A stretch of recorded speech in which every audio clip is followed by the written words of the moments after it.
eu gostaria de compartilhar com os irmãos uma breve reflexão sobre o Natal, e ela se baseia em Romanos capítulo 8, versículos 1 a 4. Romanos 8, versículos 1 a 4. Nós não podemos nos despedir sem uma reflexão direta sobre a palavra de Deus, ainda que tudo que ouvimos nesta noite tenha conexões diretas com aquilo que ensina a palavra de Deus. Mas eu gostaria de ler com vocês Romanos 8, versículos 1 a 4, e lendo este versículo quero apontar algumas reflexões que emanam de cada um dos versículos que ora passamos a ler. Diz assim Romanos 8, de 1 a 4. Agora, pois, já nenhuma condenação há para os que estão em Cristo Jesus, porque a lei do Espírito da vida em Cristo Jesus te livrou da lei do pecado e da morte. Porquanto o que fora impossível à lei, no que estava enferma pela carne, isso fez Deus enviando o seu próprio Filho, em semelhança de carne pecaminosa, e no tocante ao pecado.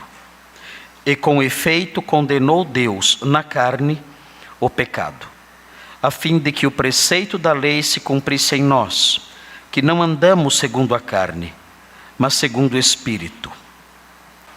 Eu gostaria que os irmãos prestassem muita atenção nesses versículos que nós lemos, porque esses versículos, a tradução que eu li, é uma tradução que não deixa algumas verdades muito claras aqui. E eu gostaria de explicar então algumas coisas referentes a esse pequeno texto de Romanos 8. Esse texto de Romanos 8 mostra em cada um dos seus versículos, são 4 versículos apenas, e mostra em cada um desses versículos algo que Deus fez, algo que Deus realizou no campo da salvação. E nós então tocamos aqui, quando nós observamos esses 4 versículos, nós tocamos no real sentido do Natal. O real sentido da encarnação do Verbo está presente aqui, consubstanciado nesses versículos que acabamos de ler. E eu quero então ajudá-los a perceber isso, porque na realidade essa percepção não é difícil, é fácil percebê-la aqui, é fácil obtê-la a partir da leitura. Eu quero então que os irmãos observem, em cada um dos versículos que foi lido, uma ação de Deus no campo da salvação. Observem isso com atenção. Aqueles que já são crentes, tendo observado essas coisas, terão motivos especiais para adorar a Deus e serem-lhe gratos. E aqueles que ainda não conhecem a paz de que nós desfrutamos, aqueles que ainda não conhecem a salvação de que nós desfrutamos, poderão a partir daqui se verem diante de um convite silencioso, dizendo a cada um: creia no Senhor Jesus Cristo e participe dessas bênçãos de que esses 4 versículos falam. Então vejam, a primeira ação de Deus está no primeiro versículo, diz assim: agora, pois, já nenhuma condenação há para os que estão em Cristo Jesus. A primeira ação de Deus é mencionada no versículo 1, e a primeira ação de Deus mencionada nesse versículo no campo da salvação é a seguinte: Deus cancelou a nossa condenação. Deus cancelou a nossa condenação. A Bíblia ensina que a humanidade toda é uma massa de perdição. Todos os homens nascem condenados. Nós aprendemos nos ensinos de Paulo, em Romanos capítulo 5, que você não precisa fazer nada para ser condenado. Nada. Nós aprendemos nos escritos paulinos que o homem já nasce no pecado e sob a condenação do pecado, mesmo sem ter feito nada. Por quê? Porque nós herdamos a culpa de Adão. Conforme Paulo ensina no capítulo 5 deste mesmo livro que estamos lendo aqui agora. Os homens nascem herdando essa herança maldita, a culpa de Adão. Todos nós nascemos no pecado. Todos nós nascemos debaixo de uma culpa que não é adquirida pelos nossos atos, não. Essa culpa nos é imputada. E nascemos assim, perdidos, todos nós. Alguém pode discordar disso, achar isso injusto, mas as suas reações não mudam nada. As suas reações não mudam a realidade. As suas reações não alteram as coisas que Deus determinou que fossem assim. E nós aprendemos isso claramente na Bíblia. Todos nascem sob o pecado. Todos nascem debaixo de uma culpa. Todos nascem debaixo de uma condenação. Todos. Não precisamos fazer nada para adquirir essa condenação. Mas Deus fez algo conosco, de acordo com esse versículo 1. O texto diz: agora, pois, já nenhuma condenação há. Para quem? Para os que estão em Cristo Jesus. Nós nascemos em Adão. Todo ser humano nasce em Adão, debaixo da influência dos atos de Adão, debaixo da culpa decorrente do ato de desobediência de Adão. Todo ser humano nasce em Adão, dentro de uma esfera de culpa e condenação. Todos, sem exceção, todos. Mas há um modo de livrar-se disso, dessa esfera de culpa e de condenação que esmaga a humanidade, que lança a humanidade na infelicidade, na falta de esperança e na perdição eterna. Qual é a única forma de escapar dessa esfera adâmica dentro da qual todos os homens nascem? O texto diz: nenhuma condenação há para os que estão não em Adão, mas em Cristo Jesus. Há como sair da esfera de condenação de Adão e entrar numa outra esfera, numa esfera de perdão, de justificação, de anulação de culpa, de anulação de condenação. Há como sair dessa esfera de perdição e entrar para uma esfera de perdão judicial, que anula a culpa e transforma a pessoa em alguém justificado, um herdeiro de Deus. Como é possível isso? É preciso que a pessoa esteja em Cristo Jesus. Como? Na Bíblia nós aprendemos que só há um meio de sair da esfera de Adão, de deixar de estar em Adão e passar a estar em Cristo. O único meio é pela fé nele. É somente assim. Não há outra forma de mudar de esfera. E não há como evitar estar numa esfera ou noutra. Ou você está em Adão ou você está em Cristo. Não há como escolher uma esfera intermediária. Não tem jeito. Não há como você ter um pé numa esfera e outro pé noutra esfera, não. Você tem que reconhecer e aceitar a esfera em que você está para que você reflita sobre isso. Ou você está em Adão ou você está em Cristo. Não há como escapar disso. Você pode discordar, você pode achar absurdo, você pode reclamar, ficar inconformado, sair daqui hoje e nunca mais voltar, ficar bravo comigo, reclamar, me atacar, dizer que o pastor é muito cruel, dizer que o pastor diz coisas muito pesadas. Isso não vai mudar nada. Você está numa esfera ou noutra. Ou você está em Adão ou em Cristo. Para estar em Adão basta nascer. Para estar em Cristo tem que nascer de novo. E como nós nascemos de novo? Nós nascemos de novo quando dizemos ao Senhor: Senhor Jesus Cristo, o Senhor que nasceu em Belém, eu reconheço que o Senhor é o Verbo encarnado. Reconheço que o Senhor é o Salvador do mundo. E eu desisto das minhas próprias justiças. E eu creio no Senhor somente como meu Salvador. Eu invoco agora o seu nome. Salva-me, perdoa-me. Eu quero ser um crente agora, justificado, lavado, livre de qualquer condenação, pela fé que agora eu deposito somente no Senhor. A Bíblia diz: todo aquele que invocar o nome do Senhor será salvo. Você tem que sair da esfera de Adão e entrar na esfera de Cristo, deixar de estar em Adão e estar em Cristo, porque em Cristo nenhuma condenação nós temos. Mas há uma segunda obra de Deus no campo salvífico, que é mencionada aqui no versículo 2, e os crentes experimentam isso, e aqueles que não são crentes não experimentam, e é preciso que cada um avalie aqui se é um crente ou não, a partir da informação que procede do versículo 2. Diz assim o versículo 2: porque a lei do Espírito da vida em Cristo Jesus te livrou da lei, do pecado e da morte.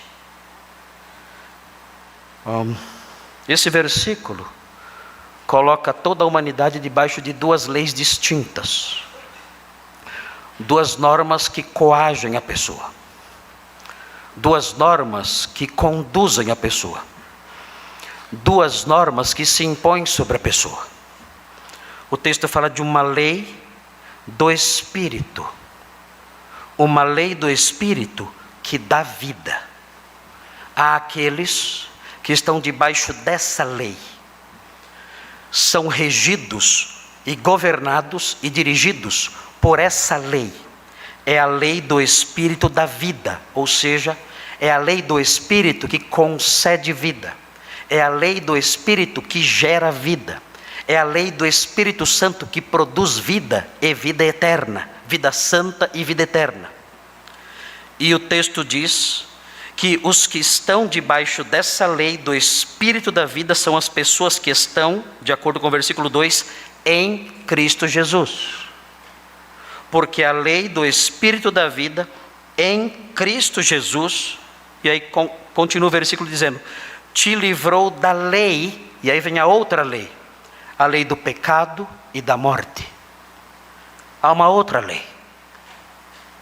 E as pessoas que não têm Cristo, que não estão em Cristo, elas vivem debaixo dessa outra lei. É uma lei que as governa, é uma lei que as dirige, é uma lei que as domina, é a lei do pecado e da morte. É a lei do pecado que leva à morte, é a lei do pecado que gera a morte. Assim como a lei do Espírito gera a vida, a lei do pecado gera a morte. E há pessoas que estão debaixo dessa lei, são governadas pelo pecado, são dominadas pelo pecado. Os seus pensamentos, todos eles, são pensamentos que não se ajustam com aquilo que Deus aprova. As suas palavras, as palavras que saem da sua boca, são palavras que não se ajustam com aquilo que Deus aprova. Os seus gestos, o seu comportamento, as suas atitudes, os seus amores, os seus desejos, as suas inclinações, tudo, absolutamente tudo, em sua vida, é regido por essa lei, a lei do pecado. São dominados por ela.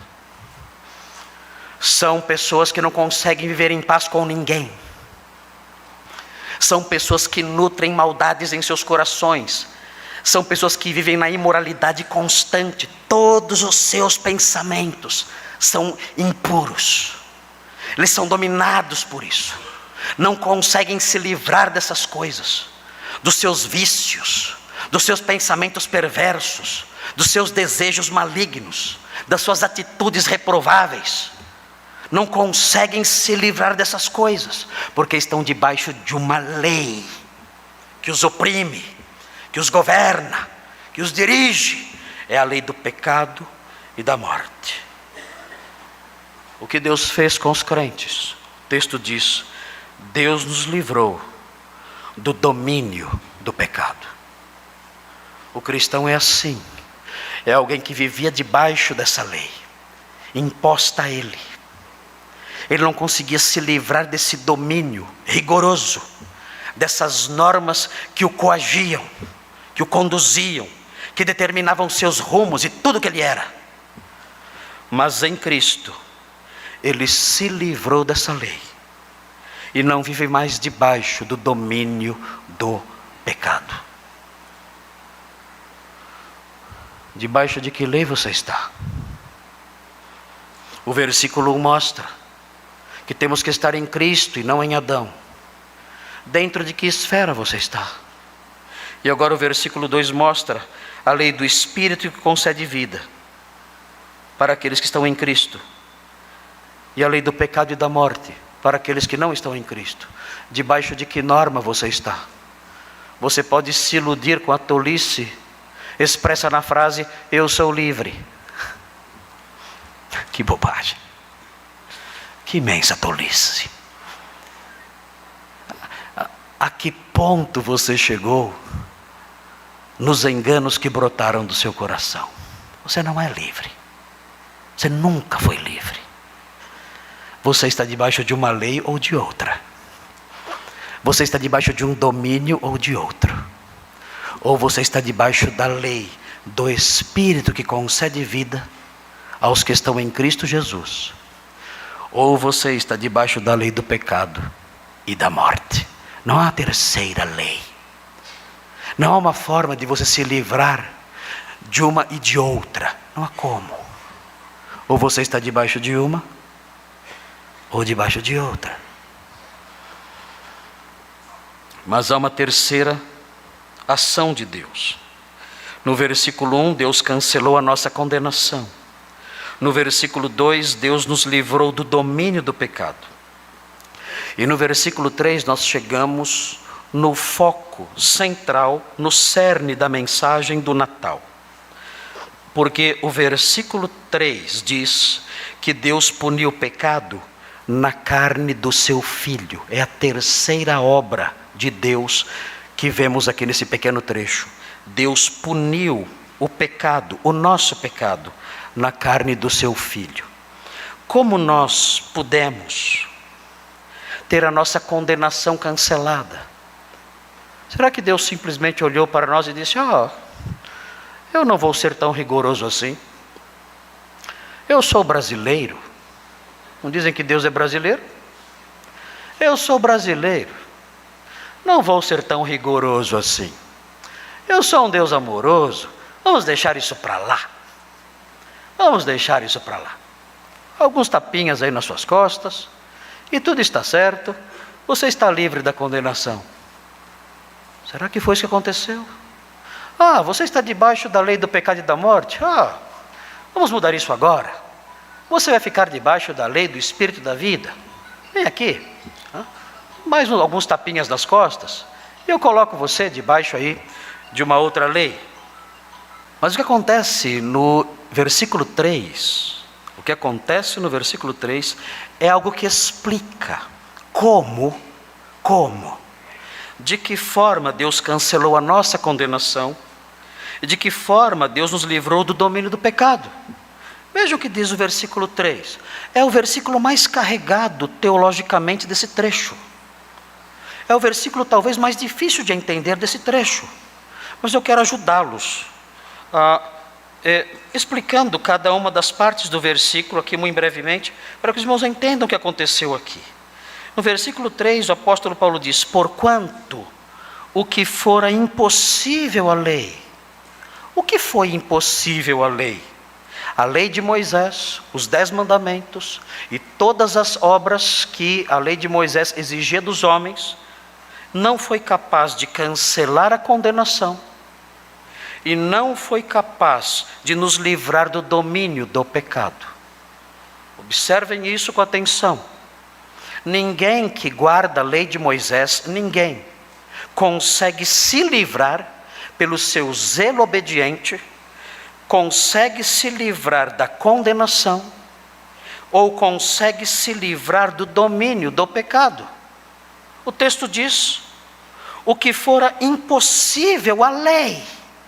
E o que é impossível à lei, o que era impossível à lei, essas duas coisas. Nos livrar da condenação e nos livrar do domínio do pecado. Por quê? Porque a lei que Deus deu era falha? Não. Veja o motivo. Está escrito aqui. Porque a lei estava enferma ou enfraquecida pela carne. Ou seja, A lei não tinha forças para superar a minha natureza humana. Vejam, a lei não foi capaz de me livrar da condenação, e a lei não foi capaz de me livrar do domínio do pecado, porque a lei não tinha forças para anular a minha carne, para anular a minha natureza pecaminosa. Ela não conseguia fazer isso. A lei, quando eu tentava obedecê-la, ela se deparava com a minha natureza corrompida, e eu não conseguia obedecer nada. E então o que aconteceu? Versículo 3 continua: isso que era impossível à lei, anular a condenação e livrar do domínio do pecado, isso fez Deus. Eu não podia fazer, porque a minha natureza pecaminosa impedia que eu obedecesse à lei de modo pleno e correto. Mas isso fez Deus, enviando o seu próprio Filho. Agora eu entendo o Natal. Agora eu entendo por que Deus enviou o seu Filho. Deus enviou o seu Filho para realizar algo que eu não podia realizar. Deus enviou o seu Filho para fazer algo que eu não podia fazer. E veja o que acontece. Ele enviou o seu Filho em semelhança de carne pecaminosa, ou seja, semelhante a nós, mas sem pecado, semelhante a nós para ocupar o nosso lugar, semelhante a nós para ser nosso substituto e, o texto diz, no tocante ao pecado. Essa é uma expressãozinha enigmática. E nós só conseguimos entender essa expressão quando nós olhamos para a tradução grega de Isaías 53:10. Os irmãos não precisam abrir agora, porque o nosso tempo é curto. A expressão no tocante ao pecado, em Isaías 53:10, na Septuaginta, que é a tradução grega do texto hebraico, a expressão perihamartias, essa expressão que é traduzida aqui como no tocante ao pecado, significa, em Isaías 53:10, como oferta pelo pecado. Então, quando você vê a expressão no tocante ao pecado, leia-se como oferta pelo pecado, à luz da tradução grega de Isaías 53:10. Veja então como ficaria a leitura. Ficaria assim: porquanto que for impossível a lei no que estava enferma pela carne, isso fez Deus, enviando o seu próprio Filho em semelhança de carne pecaminosa e como oferta pelo pecado. Ele providenciou uma oferta para anular a nossa culpa. Ele fez isso.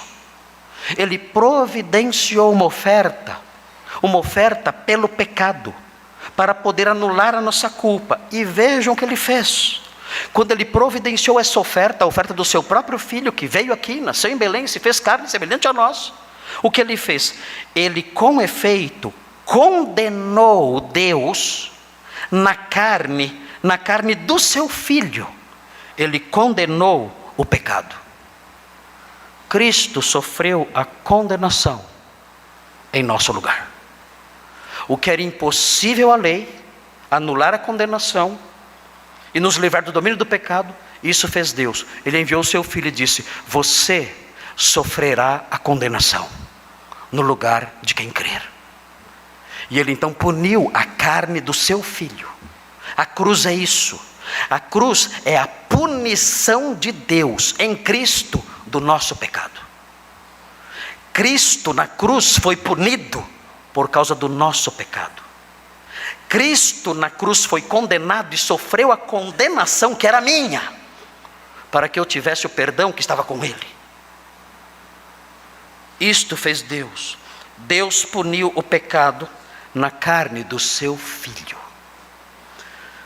Como eu posso me beneficiar dessa santa substituição? Como eu posso desfrutar dos benefícios desta santa substituição? Mais uma vez, eu tenho que estar em Cristo. Eu tenho que dizer ao Senhor: Senhor, eu não estou em Cristo. Eu estou em Adão. Eu estou no mundo. Eu estou na carne. Essas coisas me dominam. mas eu quero estar em Cristo, porque estando em Cristo, eu sou beneficiado pela santa substituição realizada naquela cruz. Naquela cruz, o Senhor me substituiu em minha condenação. Naquela cruz, o Senhor Jesus foi punido em meu lugar. Isto fez Deus. Deus puniu o pecado na carne do seu Filho. E então encontramos aqui o verdadeiro sentido do Natal. E as pessoas que estão aqui, todas elas, os que estão me ouvindo em casa e os que ouvirão depois, devem responder essas questões. Eu já me beneficiei dessa santa substituição. Eu já criei em Cristo, e a condenação que Ele tomou para si, a minha condenação já foi cancelada, posto que Ele a tomou sobre si. Eu já sou beneficiado por essa santa substituição pela fé nele ou não? Queridos, vir à igreja não vai salvar você. Não vai salvar você. Vir aqui participar dos cultos, cantar os hinos, isso não vai salvar você. Ficar emocionado numa cantata como essa é bonito. Eu fico muito emocionado. Os irmãos me conhecem. Eu ouço esses hinos, eu fico emocionado, tocado. Às vezes até choro, acredite se quiser. Até choro ouvindo esses hinos. Isso é lindo. Mas isso não vai salvar ninguém. Ficar emocionado aqui. Dar suas ofertas aqui no gasofilácio não vai salvar você. Cantar esses hinos aqui, seja no coro ou na congregação, isso não vai salvar você. Ler a Bíblia todos os dias não vai salvar você. Fazer boas obras não vai salvar você. Nada disso tira você da esfera de Adão. Nada disso tem o condão, tem o poder de tirar você de debaixo da lei do pecado e da morte. Nada disso tem esse poder e essa força. Nada. Só há um modo de você sair de debaixo da esfera do pecado e da morte. Só há um modo de você sair de dentro da esfera de Adão. Só um modo. É você estar em Cristo, sob a lei do Espírito da vida, desfrutando da santa substituição da cruz, conforme ensina o versículo 3. E isso se faz por meio da fé nele. Senhor, perdoa-me. Senhor, anula a minha condenação pela fé em Jesus.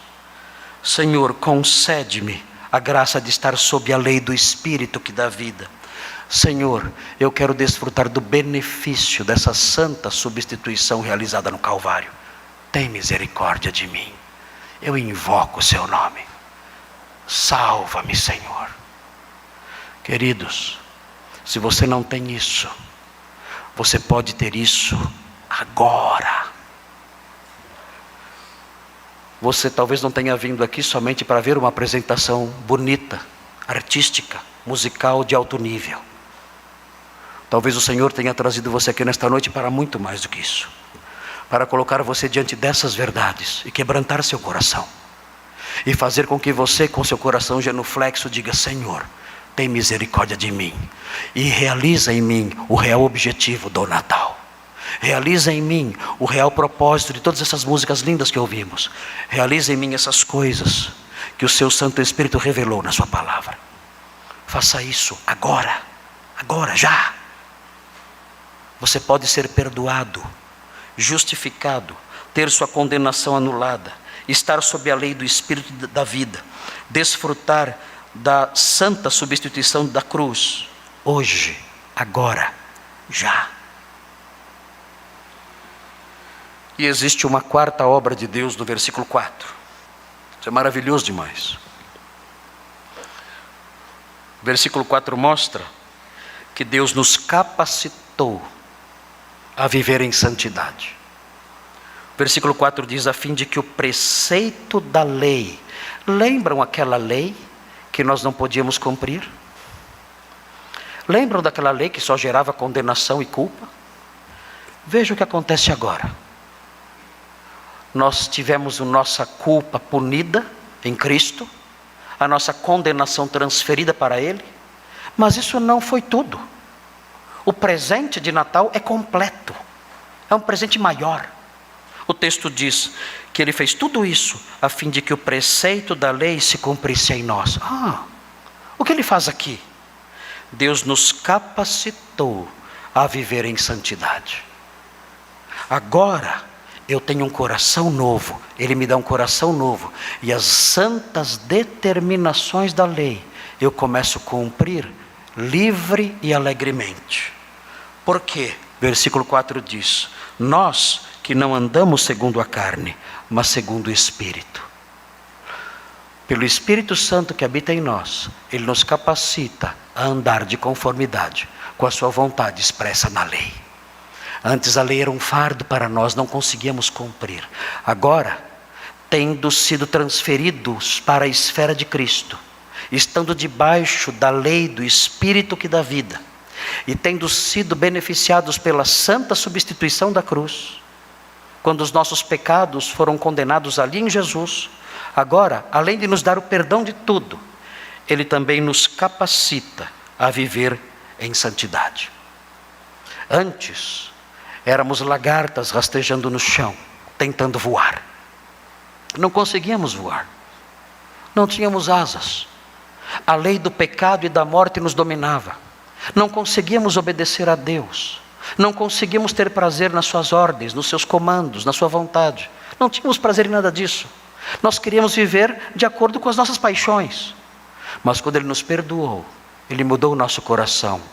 Aquela lagarta que rastejava pelo chão e que não conseguia voar, foi transformada numa linda borboleta. E essa borboleta agora voa, não porque é obrigada. Ela voa porque ela quer. Ela voa porque a sua natureza foi transformada. E ela voa linda por aí afora. O que você é? Quem é você? Você é uma lagarta rastejando pelo mundo nas sujidades que há por aí, tentando acertar, tentando levantar voo eventualmente? Que grande bobagem se você tenta alçar voo sendo só uma lagarta. Para você voar, para você exibir as lindas asas da santidade e da obediência, é necessário que você seja transformado numa linda borboleta de Deus. Pela fé em Jesus, além do perdão, Ele dá uma nova natureza. E então, com essa nova natureza, você voará, não por obrigação, mas por prazer. Você é uma lagarta feia ou uma linda borboleta?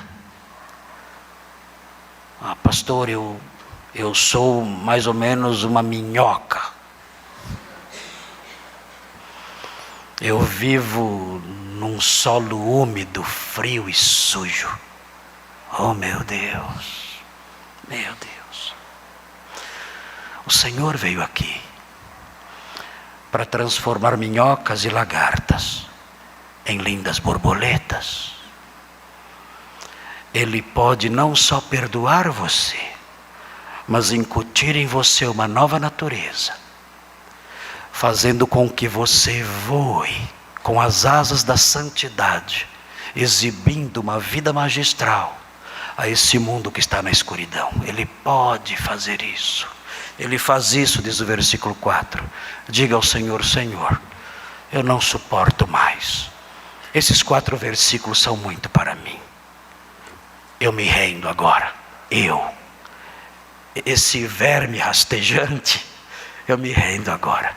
Transforma-me pela fé numa linda borboleta. Eu creio em Cristo. Salva-me, perdoa-me e transforma-me. E fazendo isso hoje, você conhecerá o real objetivo do Natal. Vamos orar. Ó Santo Deus, obrigado por essas coisas maravilhosas que aprendemos na sua palavra. Tão simples, tão clara, tão linda. Ó Senhor, há corações cansados aqui? Não sei. Há almas sedentas aqui? Não sei. Há espíritos famintos aqui? Não sei. Há mentes oprimidas aqui? Corações sequiosos aqui? Não sei, Senhor. Mas muitas pessoas são como uma noite chuvosa. Muitas pessoas vivem a infelicidade perene, contínua, constante, mesmo quando estão em festa. Muitas pessoas têm dentro de si um cemitério em que é morto o coração. Ó Deus, eu tenho as palavras, mas o Senhor tem o poder de mudá-las. Senhor, eu tenho o som, mas o Senhor é que faz chover sobre os corações e trabalha neles. Eu tenho a massa, a farinha eu tenho, da sua palavra. Mas o Senhor tem a água do Espírito que transforma a farinha em massa e produz o pão verdadeiro. E eu suplico então agora que o Senhor tenha misericórdia de todos aqui. Aqueles que são crentes, que diante dessas coisas aprenderam algo mais, que o Senhor crie neles uma postura de louvor e adoração e gratidão. E que possam, ó Deus, diante disso, ajustar sua vida de tal modo que demonstrem essa gratidão em santidade, em louvor, em serviço no seu reino. Desperta os crentes dormentes, desperta os crentes desmazelados, desperta os crentes que estão longe de fazer aquilo que o Senhor quer, que estão frios, indiferentes, apáticos, desperta-os. E aqueles que não são crentes, que essas palavras todas os modifiquem, que eles possam crer no Evangelho e possam provar essas verdades maravilhosas. E assim, ó Deus, o verdadeiro sentido do nascimento do Senhor Jesus neste mundo, se cumpra neles. Nós pedimos essas bênçãos, agradecemos por essas coisas e o fazemos em nome de Jesus. Amém.